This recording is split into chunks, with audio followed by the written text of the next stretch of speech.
নমস্কার বন্ধুরা, আমি বিশ্বজিৎ আর আপনারা দেখছেন আমাদের YouTube channel Nifty prediction for tomorrow. আজকের ভিডিওতে আমরা আলোচনা করব নিফটি এবং ব্যাংক নিফটি নিয়ে। দেখার চেষ্টা করব যে আগামী কালকের জন্য কিভাবে ইন্টারডে ট্রেডিং সেটা প্ল্যান করা যেতে পারে। আওয়ারলি টাইম ফ্রেম দিয়ে শুরু করছি।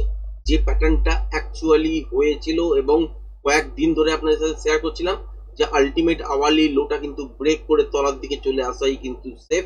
যদি চলে আসে কিন্তু অল্প স্বল্প তলার দিকের জন্য পতন দেখবেন, কিন্তু এখান থেকে একটা ভালো মতন বাউন্স ব্যাকও কিন্তু আমরা পাবো এবং শর্ট টাইম বেয়ারিশ ফেজের মধ্যে আমরা পড়তে পারি, কিন্তু লং টাইম বেয়ারিশ ফেজের মধ্যে পড়বো না। যদি না ব্রেক করতো তাহলে এখান থেকে কিন্তু একটা রিভার্স হবার চান্স থাকতো, বাট রিভার্সটা হতো কতদূর পর্যন্ত, 25,200 এর কাছাকাছি পর্যন্ত। ও সেখান থেকে যে মুভটা তলার দিকের জন্য যে মুভটা আসতো, সেই মুভটা কিন্তু লং টাইম বিয়ারিশের ফেজের মধ্যেও কিন্তু পড়ে যেতে পারতো। এই জন্যই আপনাদের সাথে শেয়ার করছিলাম যে যদি তলার দিকের জন্য ব্রেক করে তাহলে কিন্তু সেফ, এবং কতটা পর্যন্ত আসতে পারে সেটাও কিন্তু আপনাদের সাথে শেয়ার করেছিলাম। এবং এইখানে দেখতে পাচ্ছেন একটা প্যাটার্ন ড্র করে দেওয়া আছে। এই প্যাটার্ন অনুযায়ী যদি দেখেন, এইটা হচ্ছে অ্যাকচুয়ালি কিন্তু টার্গেট, যেটা হচ্ছে 24,377, যেটা আজকে লাইভ মার্কেটেও আপনাদের সাথে কিন্তু শেয়ার করেছি যে এই তলা এই জায়গাটা পর্যন্ত তো আসছি, এরপরে যেটা চলবে সেটা এক্সটেনশন বা জোনটার মধ্যে বা তলার দিকের জন্য মুভ হতে পারে। সেক্ষেত্রে আজকের দিনে পসিবল নয় যে এই তলার দিকে 24,240 থেকে 220 এই জোনটার মধ্যে পৌঁছানো, কারণ এখানে দুটো প্যাটার্ন কিন্তু অ্যাক্টিভেট আছে। সেই প্যাটার্ন অনুযায়ী একটা টার্গেট দাঁড়াচ্ছে এখানে, একটা টার্গেট দাঁড়াচ্ছে এইখানে। এটার মধ্যিখানটা যেটা আছে সেটা হচ্ছে একটা জোন। মধ্যিখানে যে কোনো একটা জায়গা থেকে বাউন্স কিন্তু আপনারা দেখতে পারেন। আজকের দিনে সেই বাউন্সটাও কিন্তু দেখিয়েছে বাজার। কিন্তু একটা কথাই বলবো যে অপশন যারা বাইং করে কাজ করেন তারা আজকের দিনে কিন্তু এই বাইংটার মধ্যেই পার্টিসিপেট করতে পারেননি। এবার কেউ যদি ওই রানিং ক্যান্ডেলের মধ্যে এন্ট্রি করে নিয়ে কিছু পয়েন্ট পেয়েছেন, সেটা কিন্তু টেকনিক্যাল টার্মস এর মধ্যে পড়ে না, সুতরাং ওইটাই কিন্তু আমরা ট্রেড হিসেবে ধরবো না। এই মুভমেন্টটা কি সাস্টেন করবে, যেটা বাউন্স হয়েছে লাস্ট 3 ঘন্টা ধরে? তো এই মুভমেন্টটা কিন্তু বাউন্স করা মাত্র দেখতে পাওয়া গেছে কি একটা বড় টাইপের মুভমেন্ট, শুধু ক্রমাগত উপরের দিকের জন্য বেড়েই চলেছিল এবং লাস্ট ক্যান্ডেল পর্যন্ত কিন্তু উপরের দিকের জন্য মুভমেন্ট করেছে। সেটা কিন্তু সাস্টেন করবে না, রিটেস্ট করতে একবার আসবেই। মানে কতদূর পর্যন্ত আসতে পারে দেখতে পারেন যে 24,400, 360 বা এই যে লোটা হয়ে আছে যেটা হচ্ছে 24,345 এর কাছাকাছি আসতে পারে। যদি লোটা আর না ব্রেক করে তাহলে কিন্তু এখান থেকে রিভার্স হবার শুরু করবে। যদি ব্রেক করে তাহলে কিন্তু এই জোনটাকে টার্গেট করবে, যেটা হচ্ছে 24,240 থেকে 220 এই জোনটাকে কিন্তু টার্গেট করবে। টার্গেট করার পর কিন্তু এখানে প্যাটার্ন তৈরি হবে। সেই অনুযায়ী কিন্তু আপসাইডের দিকের জন্য একটা মুভমেন্ট আমরা খুব সুন্দর পেতে কিন্তু চলেছি। ব্যাংক নিফটির ক্ষেত্রেও সেম সিচুয়েশন আপনাদের সাথে শেয়ার করেছিলাম যে আলটিমেট এই যে জোনটা আছে এটা কিন্তু ব্রেক করেছে, এটা অনেক দিন আগে বলেছিলাম। তারপর কি লাগছে যে এইখান থেকে আলটিমেট কিন্তু তলার দিকের জন্য মুভমেন্ট লাগছে, এবং এইখানে যে টার্গেট অনুযায়ী তলার দিকের জন্য যে জায়গাটা আসা উচিত সেইটা আজকে লাইভ মার্কেটের মধ্যে আপনাদের শেয়ার করেছিলাম কি আওয়ারলি সুইং লো ছিল এইখানে। তো এই সুইং লো ব্রেক করলে কিন্তু তলার দিকের জন্য মুভমেন্ট পাবেন বেশ কিছুটা, আপনারা পেয়েওছেন। তারপরে কি বলেছিলাম যে আলটিমেট এই রেঞ্জটা ব্রেক করার মতো এই সুইংটা আজকের জন্য টার্গেট হতে পারে খুব জোর। এই তলার দিকে কিন্তু এত দূর পর্যন্ত নাও আসতে পারে, এটা কিন্তু নেক্সট দিনের জন্য রাখতে পারে। এবং প্যাটার্ন অনুযায়ী যদি দেখেন এত দূর পর্যন্ত আসার জায়গা কিন্তু আছে, যেটা হচ্ছে 54,680। বারবার কিন্তু শেয়ার করেছি, আজকেও কিন্তু শেয়ার করে দিলাম। এই জোনটার কাছাকাছি পর্যন্ত আসতে পারে, এখান থেকে কিন্তু রিভার্স হতে পারেন। আর যদি রিটেস্ট তো করতে আসবেই নিফটি এবং ব্যাংক নিফটি, যদি রিটেস্ট করতে এসে যদি দেখেন যে আর তলার দিকে লো ব্রেক করছে না, সেক্ষেত্রে কিন্তু আলটিমেট এখান থেকে উপরের দিকের জন্য মুভমেন্ট করা শুরু করবে। তার মানে একটা জোনের মধ্যে আমরা কিন্তু পড়ে অলরেডি গেছি, যেখানে টার্গেট অ্যাচিভ হয়েছে নিফটির ক্ষেত্রে। ব্যাংক নিফটির ক্ষেত্রে যদি দেখেন তাহলে সেক্ষেত্রে এই 54,900 এটা হচ্ছে একটা জায়গা যেখানে কি একটা টার্গেট হওয়া উচিত। সেকেন্ড প্যাটার্নটা অনুযায়ী যদি দেখেন তাহলে এই সব জায়গায় কিন্তু টার্গেট হওয়া উচিত, যেটা হচ্ছে 54,700 এর কাছাকাছি। তো এর মধ্যে কোনো একটা জায়গায় বাজার গিয়ে দাঁড়াতে পারে, বা এর কাছাকাছি থেকেই যে মুভটা পেয়েছি রিটেস্টের পর যদি আর ব্রেক না করে আলটিমেট কিন্তু উপরের দিকের জন্য মুভমেন্ট দেখবে। এবার 5 মিনিটের টাইম ফ্রেমের মধ্যে সুইচ করছে এবং এখান থেকে দেখার চেষ্টা করব যে আজকের যে মুভটা আছে সেটাকে নিয়ে কালকে কিরকম ধরনের মুভমেন্ট আমরা কাজ করতে পারি। দেখতে পাচ্ছেন একদম সোজা একটা মুভমেন্ট, এবং আজকের দিনে যেখান থেকে গ্যাপ ডাউনে খোলার পর যেখান থেকে বাউন্স করেছিল, যে গ্যাপটা ফিল করার জন্য কয়েকটা দিন লেগে যায়, সেইটা কিন্তু আজকের দিনেই কয়েক ঘন্টার মধ্যে ফিল করেছে এবং উপরে এই সুইংটার কাছাকাছি চলে গেছে, যেটা হচ্ছে 24,620-25। আজকের দিনে লাইভে আপনাদের সাথে মর্নিং এই যেটা দেখিয়েছিলাম সেটা হচ্ছে এইখান থেকে পেয়েছিলাম। তারপরেও আপনাদের সাথে লাইভের মধ্যে শেয়ার করেছি যে আলটিমেট এখান থেকে কিন্তু তলার দিকের জন্যই মুভমেন্ট হবে, আপসাইডের দিকের জন্য মুভমেন্ট এই মুহূর্তে কিন্তু হবে না।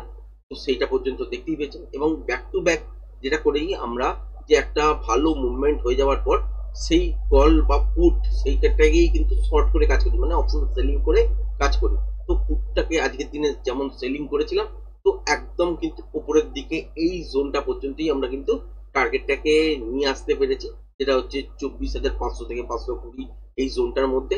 তারপরে কিন্তু বাদ বাকি যে মুভটা ধরতে দেখতে পাচ্ছেন যে স্ট্রেট উপরের দিকের জন্য হয়ে গেছে, এই মুভটাকে কিন্তু ক্যাপচার করতে পারেনি। এটা টেকনিক্যালের বাইরে বা প্রতিনিয়ত দেখা যায় না, যে মুভগুলো প্রতিনিয়ত দেখা যায় সেই মুভগুলোকে নিয়ে আমরা কাজ করতে পারি, এটা আমাদের ক্যাপাসিটির কিন্তু বাইরে আজকের দিনের জন্য। এবার যদি ব্যাংক নিফটির ক্ষেত্রে দেখেন, ব্যাংক নিফটির ক্ষেত্রেও সেম সিচুয়েশন।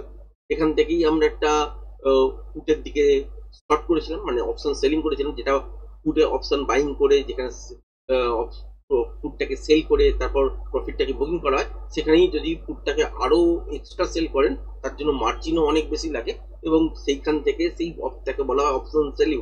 সেই অপশন সেলিং এর মাধ্যমেও কিন্তু আজকের দিনে আমরা এই সব জায়গার কাছাকাছি পর্যন্ত ক্যাপচার করতে পেরেছি মুভটাকে। তারপরে যে মুভটা হয়েছে সেই মুভটাকে কিন্তু ক্যাপচার করতে পারিনি, তাতেই কিন্তু অনেক পয়েন্ট কিন্তু বেরিয়েছে। আপনারা যারা যারা লাইভ ট্রেডিং করেন বা অপশন দেখেন যে বাজারের মধ্যে মুভমেন্ট কিরকম, তাহলে আলটিমেট বুঝতেই পেরেছেন যে কিরকম ধরনের মুভমেন্ট আজকের দিনের জন্য হয়েছে। তো এইটা অনেকদিন পরই কিন্তু এই মুভমেন্টটা আজকের দিনে আমরা পেলাম, দেখলাম অনেক দিন পর। তো ভালো লাগলো এবং ট্রেড করেও কিন্তু মজা এলো, বোর ফিল করতে কিন্তু বাজার দেয়নি। আর আপনার সাথে যখন শেয়ার করছিলাম তখন ঠিক এই জায়গাটাতে তো শেয়ার করছিলাম, যখন তখন কি বলছিলাম যে আলটিমেট কিন্তু এখানে যে বাজার রিট্রেস করেছে এটা একটা পার্ট, এই পার্টের পর একটা মুভমেন্ট তলার দিকের জন্য হতে পারে এবং সেক্ষেত্রে আজকে যিনি ট্রেন্ডিং টাইপের একদিকেই যে মুভমেন্ট হবে সেরকম কিন্তু কিছু দেখাচ্ছে না। সুতরাং এখান থেকে খুব যে বড় তলার দিকের জন্য মুভমেন্ট হবে সেটা কিন্তু নয়। আর আপসাইডের দিকের জন্য যে রিকভারিটা এসছে সেটা কিন্তু সাস্টেন এই মুহূর্তে করবে না, এটাকে তলার দিকের জন্য রিটেস্ট করতে আসতেই হবে। সুতরাং কালকের দিনে দেখতেই পারেন গ্যাপ আপের সঙ্গে বা ফ্ল্যাট খুলে তলার দিকের জন্য বেশ কিছুটা এসছে, হয়তো ছোটখাটো তলার দিকে 600 580 এইসব জায়গার কাছাকাছি এসে এখান থেকে উপরের দিকের জন্য মুভ হতে পারে।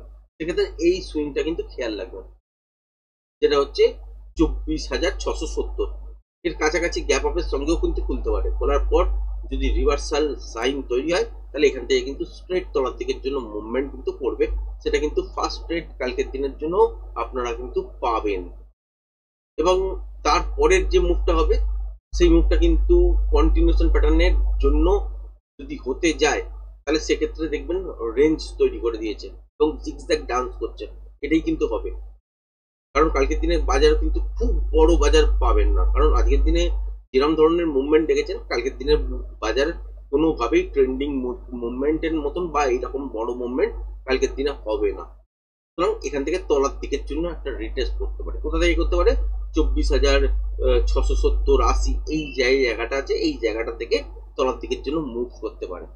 যদি মুভ করে তাহলে কতদূর পর্যন্ত পাবেন, যতক্ষণ পর্যন্ত মোমেন্টাম তলার দিকের জন্য থাকবে ততক্ষণই কিন্তু হোল্ড করা যেতে পারে। মোমেন্টাম যেখানে গিয়ে লস করবে সেখানে গিয়ে একবার এক্সিট হয়ে যেতে হবে, তারপর দেখতে হবে প্যাটার্ন কি তৈরি হচ্ছে। সেই প্যাটার্ন তৈরি হওয়ার পর আপনাকে প্রজেকশন লেভেল ড্র করতে হবে এবং প্রজেকশন লেভেল ড্র করার পরই অ্যাকচুয়াল কিন্তু পিআরজেড লেভেল কোথায় দাঁড়াচ্ছে সেটা ক্যালকুলেট করতে পারবেন, যেরকম আমরা ক্যালকুলেট করি। তো তারপরে কিন্তু ট্রেডিং সেটআপ শুরু হবে যদি নয়েজ না থাকে বা খুব কম থাকে। নয়েজ যদি বেশি থাকে তাহলে অপশন বাইং কিন্তু করা যায় না।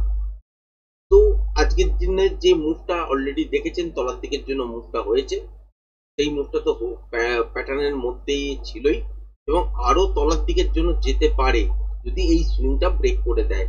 তার আগে পর্যন্ত সেলের সেটআপ তো এই মুহূর্তে আমি বলতে পারবো না, সেটা ইন্টারনেটে ফ্রেশ প্রাইস অ্যাকশন দেখার পরেই কিন্তু আপনি বুঝতে পারবেন। সুতরাং আমাকেও ওয়েট করতে হবে যে যদি দেখি যে ফ্ল্যাট খুলে উপরের দিকের জন্য মর্নিং ফার্স্ট 5-10 মিনিট 15 মিনিট উপরের দিকের জন্য গেছে, তারপর রিভার্সাল কোন রকম যদি সাইন পাই তাহলে এখান থেকে কিন্তু শর্টের পজিশন তৈরি হবে।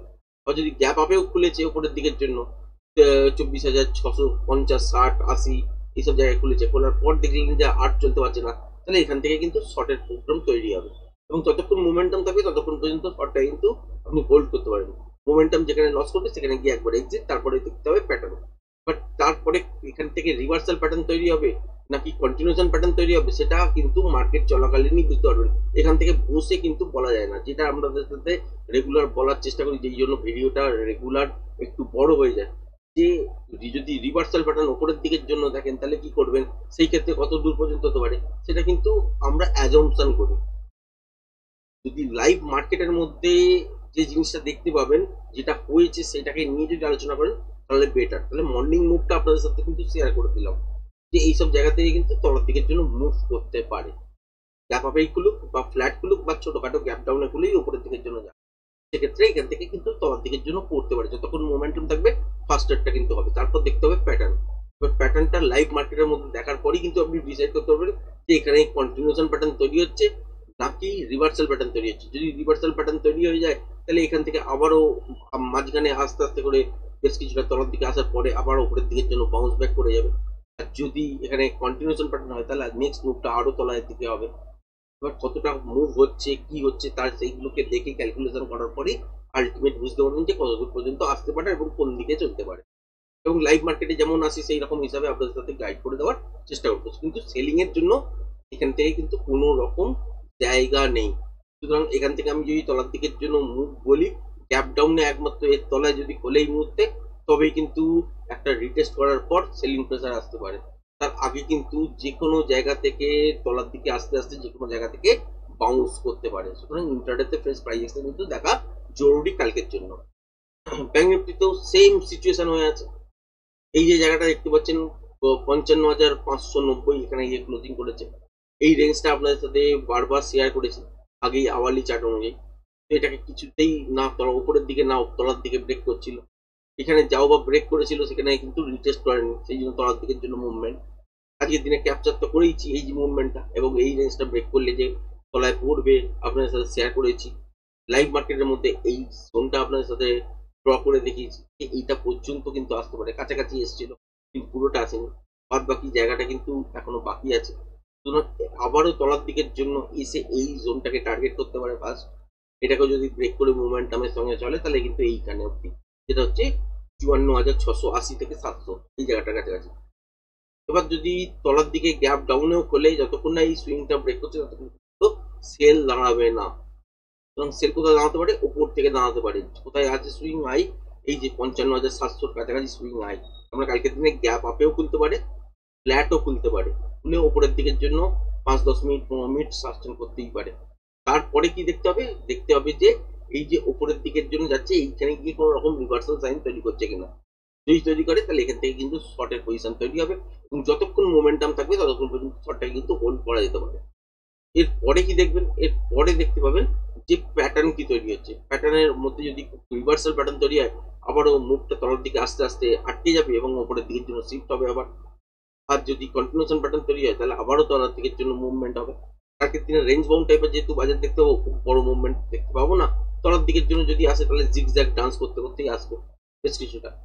তো এইরকম সিচুয়েশন হতে পারে, তার মধ্যে থেকে স্ক্যাল্পিং ট্রেড কিন্তু বার করে নিতে হবে। এই জায়গাগুলো দেখার পরেই কিন্তু ট্রেডিং সেটআপ ওপেন হয়, এবং আপনাদের সাথে বারবার শেয়ার করছি। কতটা উপকার হচ্ছে জানি না, কেউ তো কমেন্টস লিখে মোটামুটি জানান না, খুবই কম লোক কমেন্টস করেন। তো কমেন্টস লিখে জানাবেন যে অ্যাকচুয়ালি যে জায়গাগুলো আপনাদের সাথে শেয়ার করি প্রতিনিয়ত সেগুলো আপনাদের জন্য উপকারে দেয় কিনা। তো আজকের ভিডিওটাতে আর কিছু বিশেষ কিছু বলার নেই। যদি দেখা যায় যে গ্যাপ আপে খুলে গেছে 55,700-র ওপরে, তারপর রিটেস্ট করার পর আবারও উপরের দিকে সাস্টেন করছে, তাহলে আপসাইডের মুভ বাকি আছে এবং সেখান থেকে আপসাইডের দিকের জন্য মুভমেন্ট পাবেন। এছাড়া কোনো গতি নেই। যদি দেখা যায় যে গ্যাপ আপে খুলেছে এই লেভেলটার ওপরে, তারপর ছোটখাটো রিটেস্ট হওয়ার পর আবার লেভেলটার উপরে সাস্টেন করছে, তাহলে আপসাইডের দিকের জন্য মুভমেন্ট হতে পারে। সেক্ষেত্রেও ফ্রেশ প্রাইস অ্যাকশন দেখতে হবে, এবং মুভমেন্ট হলেও যে খুব বড় মুভমেন্ট হবে সেটা কিন্তু নয়। কারণ কি, কারণ হচ্ছে একটাই, যে বাজারের মধ্যে রেঞ্জ বাউন্ড ক্যালকুলেশন অনুযায়ী দেখা যাচ্ছে যে রেঞ্জ বাউন্ড টাইপের সিচুয়েশন হবে, এবং যেহেতু এই মুহূর্তে তলা থেকে কোনো কনফার্মেশন ছাড়াই আপসাইডের দিকের জন্য মুভমেন্ট হয়েছে, আমরা রিভার্স ট্রেড করি, সেই জন্য আমরা অপশন সেলিং এর দিকেও জোর দিচ্ছি অপশন বাইং এর সঙ্গে সঙ্গে। তো অপশন সেলিং এখান থেকে করে যে মুভমেন্টে এতদূর পর্যন্ত আমরা নিয়ে আসতে পেরেছি, ঠিক এতদূর পর্যন্ত 24,500, 520 এইসব জোনের মধ্যেই আমরা এখানে গিয়ে স্কোয়ার আপ করেছি, তারপরেও এখান থেকে উপরের দিকের জন্য প্রায় 100 পয়েন্ট উপরে চলে গেছে। সেখানেও কিন্তু মুভমেন্ট আরো ভয়ানক হয়েছে, অপশন কিন্তু ভয়ানকভাবে বেড়েছে। এবং এই যে মুভমেন্টটা দেখতে পাচ্ছেন, এখানেই কিন্তু ধরুন 80 টাকা, এই সব জায়গায় 80 টাকা 90 টাকা প্রাইস ছিল, তো সেই প্রাইসটা এখানে কিন্তু শূন্য, মানে অপশন সেলিং যারা করেছেন। তো ভাবতে হবে যে এইখানে যে মুভটা আছে, এই মুভটা কিন্তু খুবই ভয়ানক মুভ কিন্তু হয়েছে। তো এই মুভটা কি যে এক্সপেক্ট করবো কালকের দিনের জন্য, যে আমরা এক্সপেক্ট সেটাই করতে পারি, যেটা হচ্ছে রেঞ্জ বাউন্ড টাইপের বাজার, তলার দিকের জন্য মুভ। এবং তলার দিকের জন্য যদি মুভ হয়, তাহলে উপরের দিকের জন্য গ্যাপ আপ ছোটখাটো খুলতেই পারে। দেখবেন আর চলতে পারছে না, সেক্ষেত্রে তলার দিকের জন্য মুভমেন্ট মর্নিং এর দিকে পেয়ে যাবেন। তারপরে সেই স্ক্যালপিংটার পরে আপনাকে প্যাটার্ন দেখতে হবে। যদি আলটিমেট দেখা যায় যে এখান থেকে কন্টিনিউশন প্যাটার্ন হয়েছে বা জিগজ্যাগ নয়েজ হয়েছে, আলটিমেট তো তলার দিকের জন্য মুভ করতে থাকবে, কিন্তু এই পুরো মুভটা ক্যাপচারও করতে পারবে না, মানে গ্র্যাব করতে পারবে না পুরোটা। তারপরে আপনি দেখবেন যে এটাই, যে এখানে বাজারের মধ্যে জিগজ্যাগ নয়েজ হচ্ছে, ছোট ছোট স্ক্যালপিং বেরোবে, এর বাইরে কিন্তু কিছু হবে না, আশা করছি এটাই। তারপর বাদ বাকিটা ইন্টারডেতে ফ্রেশ প্রাইস অ্যাকশন দেখার পরই কিন্তু আপনাকে বাদ বাকি ডিসাইড করতে হবে, তার আগে কিন্তু ডিসাইড করতে পারবেন না। আর যারা যারা নতুন ব্যাচ আবারও শুরু হবে, যারা যারা চাইছেন নতুন ব্যাচে শিখতে প্রপার টেকনিক্যালটা, তারা জয়েন করতে পারেন। আমি ডেসক্রিপশন বক্সের মধ্যে টেলিগ্রাম চ্যানেলে জয়নিং লিঙ্ক দিয়ে দেবো। আবারও যখন ক্লাস কয়েকদিনের মধ্যেই স্টার্ট হবে, তখন আপনাদের সাথে আপডেট করে নিতে পারবো। যারা যারা শিখতে চান, তাহলে ওই চ্যানেলের মধ্যে জয়েন করে নিতে পারেন। তো আজকের ভিডিওটা এই পর্যন্তই, ধন্যবাদ।